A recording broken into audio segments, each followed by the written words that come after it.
gentlemen. Bonjour à toutes et à tous. Kalimera. Good night. Jó napot. Guten Tag. Good morning. Witajcie wszyscy, cześć. So, good day to everyone. We believe in a united Europe where freedom of speech and thought is guaranteed to everyone, as our founding fathers believed. The European Union is now facing many problems, and that's why everyone should work hard every day, because we are the ones who make the difference, with our desire of changing critical situations and reacting to injustice and inequality. We are positive, but conscious, as our Italian founding father Altiero Spinelli said, that the way that must be followed isn't easy, nor safe, but we must follow it, and we will. Thank you. And here, I quote the Greek Nobelist poet Yorgos Seferis, who eloquently said, "In our gradually shrinking world, everyone is in need of all the others. We must look for man wherever we can find him." Eis vamodo a bordo, eis vamodo a bordo, žalio jongirale na bodo, žalio jongirale na bodo, žalio jongirale na bodo, žalio jongirale na bodo, eis vamodo a bordo. And also, greetings for Ireland. Happy St. Patrick's Day. Bien, je suis très heureux de... Well, I'm very happy indeed to be able to welcome you in turn to the European Parliament. I think you come from 25 countries, almost all countries of the EU. I'm Marc Tarabella. I'm a Belgian member of the European Parliament. And I've been a member here since 2004, whether I've been dealing with the same subject matter virtually since then. It's agriculture, rural development, but also the internal market and consumer protection. But I'm one of the members of the Gender Equality Committee. Today, European countries have already created a strong relation based on communication. However, racism still exists, and day by day we can see the consequences of this phenomenon. How European Union reacts in front of this problem. Thank you. Mais je pense que l'Europe est quand même un rempart contre... I think, nevertheless, that Europe is a bulwark against racism. You're young adults. You come from virtually all countries within the European Union. Erasmus is a project that unfortunately concerns only a minority of young people. Although 3 million have benefited, that's too few. It's a wonderful opportunity to travel to another country where you might not speak the language. Getting to know other countries, that's a program that should be more sort of widespread amongst young people, not only those who want to do sort of higher studies or higher education, but the trades area or manual skills. I'm very admirative of the apprenticeship scheme, the sandwich type training scheme that you have in Germany and elsewhere. In other words, time spent at school and also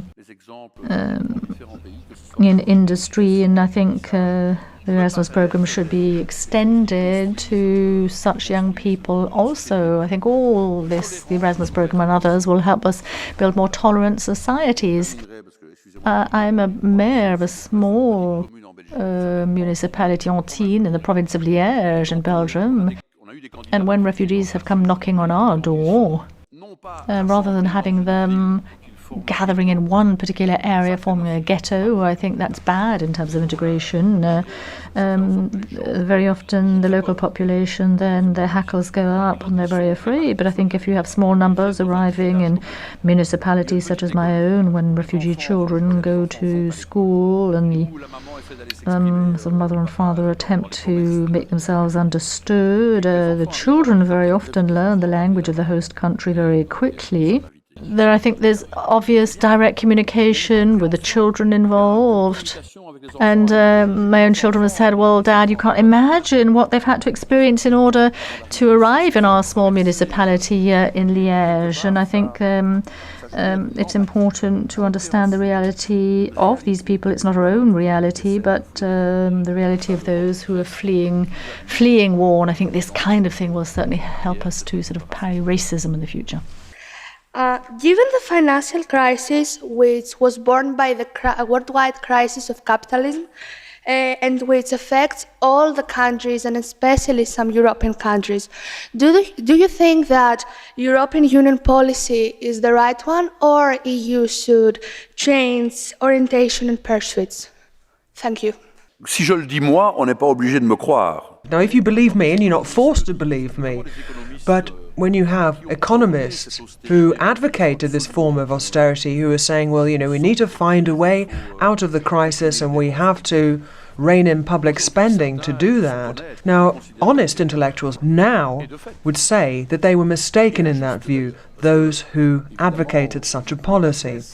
And when it comes to Greece, if you just look at the sacrifices that ordinary people have had to make in terms of their wages, pensioners as well. I mean, a 30% cut in their retirement pensions. I mean, just imagine what would happen here if we told people that, they would have a 30% cut to their retirement pension.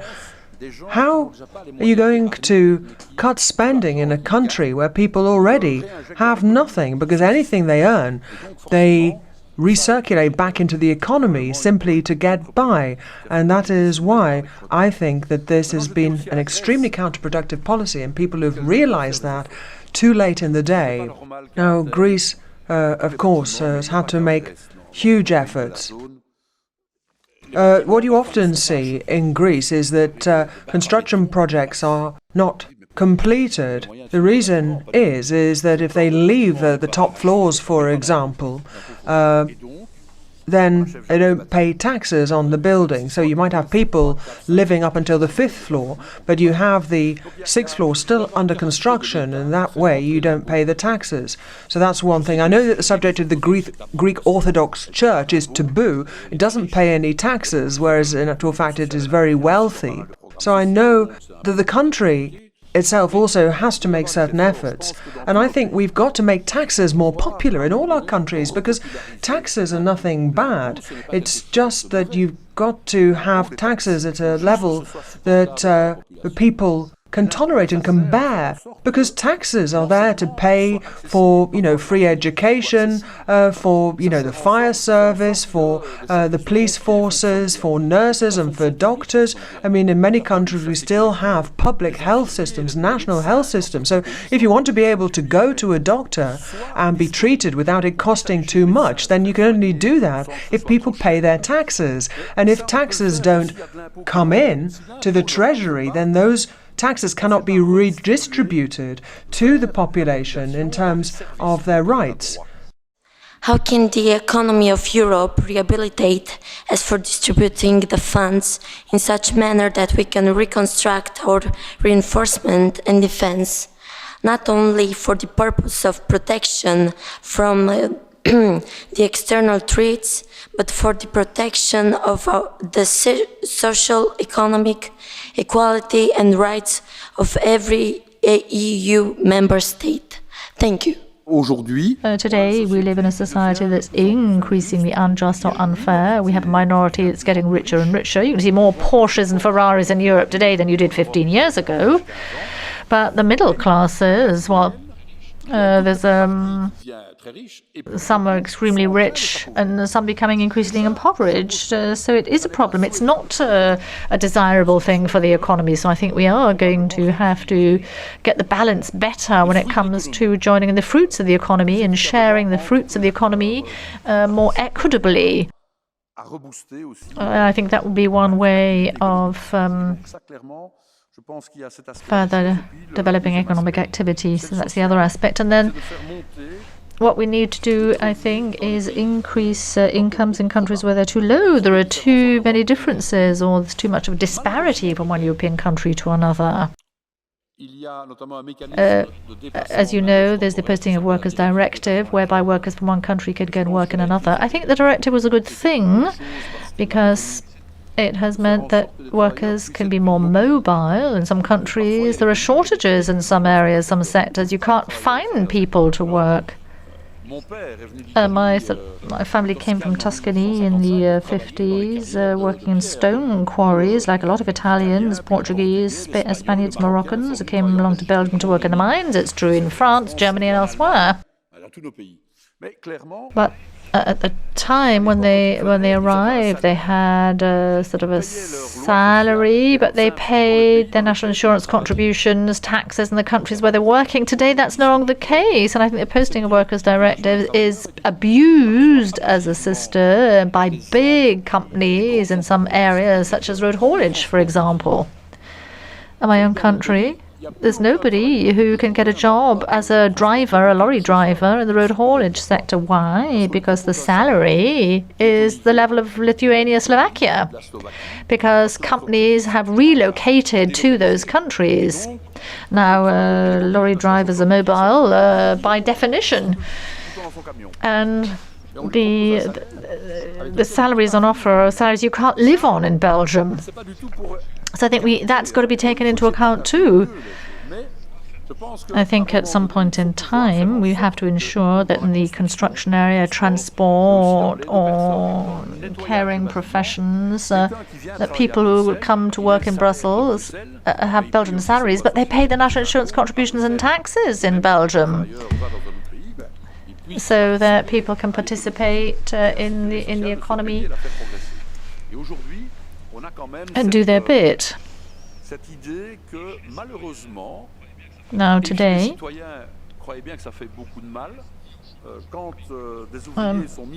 if people are laid off, made redundant, replaced by people who are not paying their national insurance contributions in the country where others have been left off, I mean, that gives a rise to a lot of resentment. People are very critical of the EU. So I think we have to ensure or strike the balance in terms of greater quality of treatment.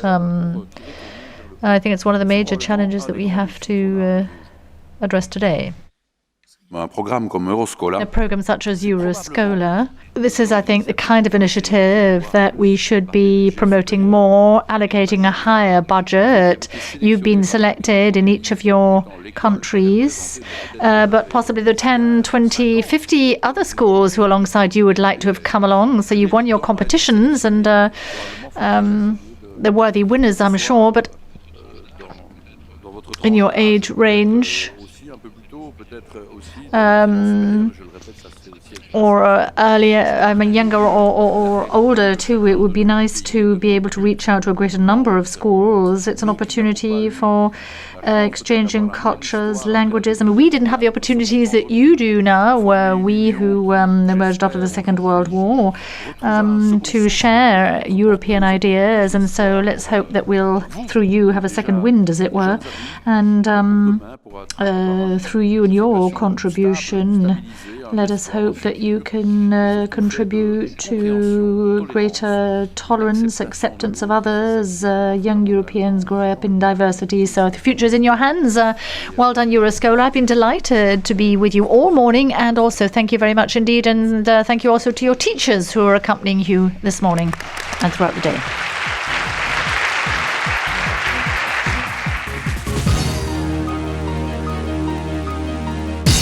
Okay, now the resolutions are: the first one, offering economical benefits for those companies producing environmentally friendly products so that their prices will be reduced and so the demand will increase. As demand will increase, enterprises won't need more subsidies. The second one, encourage private enterprises to invest in renewable energies. The ones which do this will receive financial benefits. Apart from that, encourage recycling through different methods of raising awareness, such as applications that offers, for example, free calls. How this application is going to work? For example, the more you recycle, the more you receive. For example, if you recycle 10 times, you will have a benefit like maybe 2 free calls.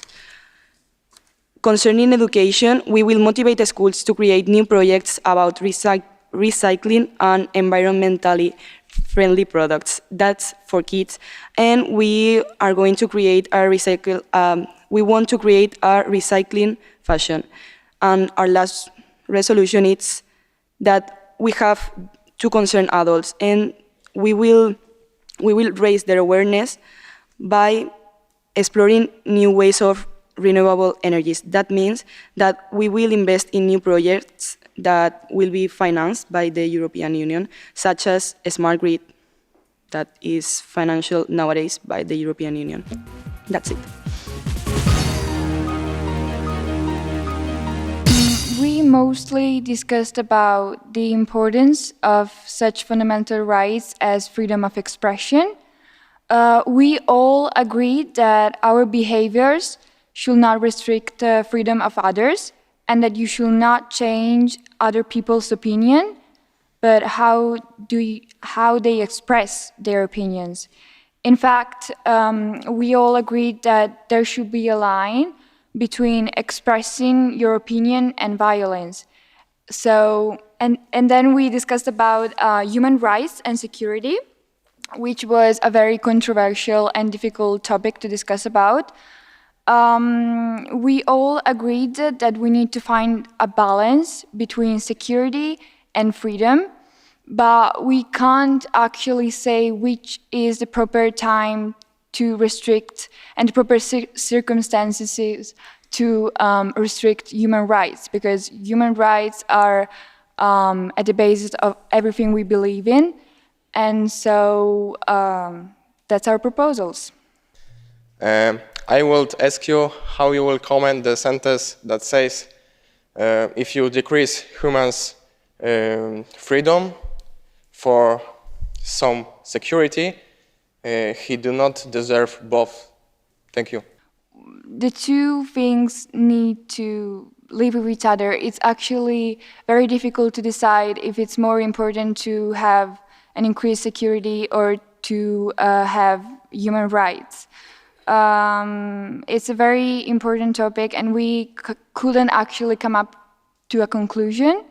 So again, we need to find a balance between the two of them, because human rights are too important to be restricted, because our ancestors fought for them for years, and we have a privilege, because in many countries people are not allowed to say their own opinions, they're not allowed to express themselves, the media is controlled, and so living in countries of the European Union is a privilege, but also having a high level of security is also important. So we couldn't actually come up to a conclusion. We need to find a balance between the two of them. It's a possibility to form one big European Union charity fund for developing countries to get away from that corruption. Okay, there are so many types of aids that European Union can give to us. It's financial aid and economical support to cover basic needs. That's infrastructure support and innovations that health and medical care. But we focused on education because once, actually 2,500 years ago, Confucius said, if your plan is for 1 year, plant rice. If your plan is for 10 years, plant trees. But if your plan is for 100 years, educate. And we believe that knowledge is power, and that power for future leaders. And if we not provide them even basic education, we will lose our future. So we suggest ensure access to and complementation of a full cycle of quality basic education, including lower secondary, equally to boys and girls, men and women.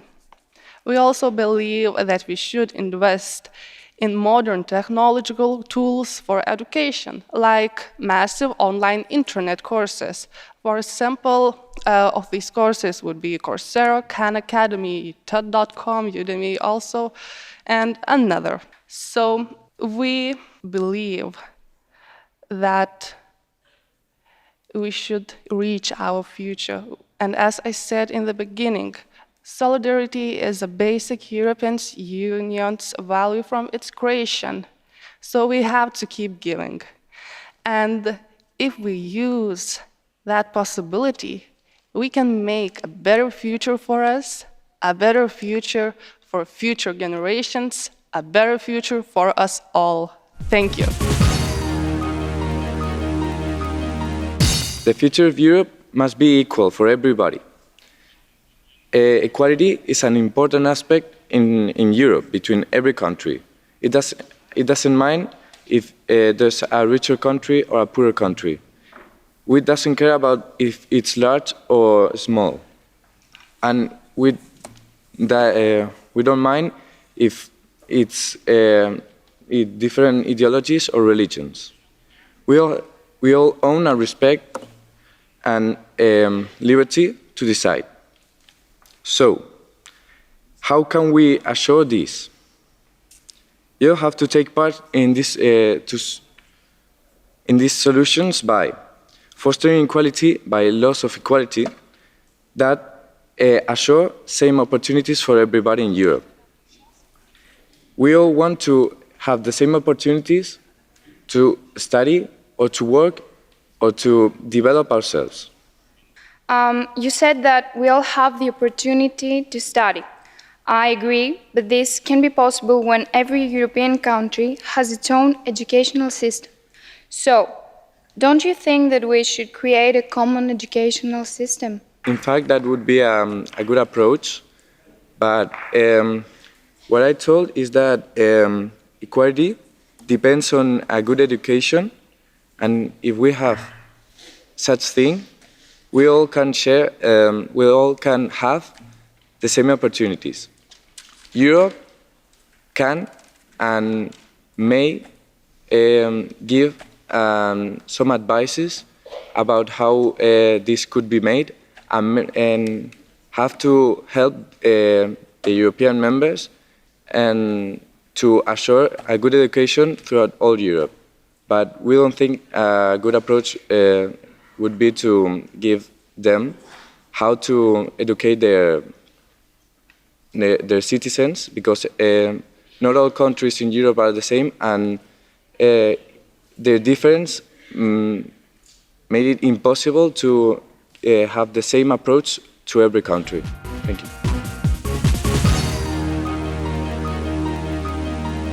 Talking about solidarity, every European country should accept immigrants in their country because it's a matter of humanity. Those people leave their homeland because they are forced. Also, each country should receive a certain number of refugees according to some criteria, such as economic situation and population. What considers integration, most importantly, it is vital that access to basic services such as housing and healthcare is granted. Also, migrants should be trained to find jobs, and all refugee minors should be placed in their host country's schools at a level reflecting their prior education and irrespective of age. Also, immigrants should be interested in active participation and social inclusion, and creating social clubs would help to do so. And also, immigrants should get psychological help because they come from war zones where environmental is crucial and hurtful.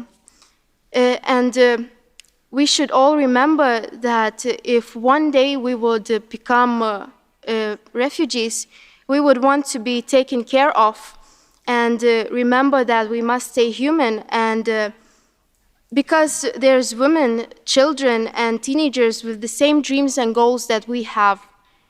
So thank you for your attention. Our first point is promoting programs and platforms for young people to find their dream jobs, because it's often the case that jobs that young people may want to take, but they're just not able to find it because of bad information. Many schools all offer this service already, but in many countries it's still not available. And we think it's very important to spread awareness to young people where they can find jobs and where they are available for them. The second point is to help promising young entrepreneurs, so people who want to start a company or who have a business model or idea, with money loans to kickstart their company. Of course, they have to, they have to fit for this program, but maybe the European Union could spare some money for them that they, or a part at least, get back later when the company is fully running and working and maybe employing many young people. And the last major point is in the job orientation located. We propose that we could, in schools that are job orientated or that already focus on more topics to help you find your job, that you can, in 1 year, you can change for free and without consequences your subjects. So for example, if you are in a school that teaches engineering and medicine, and you took the engineering path, but later you find out that's not really what you wanted to do, you can switch up your subjects without any consequences or extra money that your parents or someone has to pay.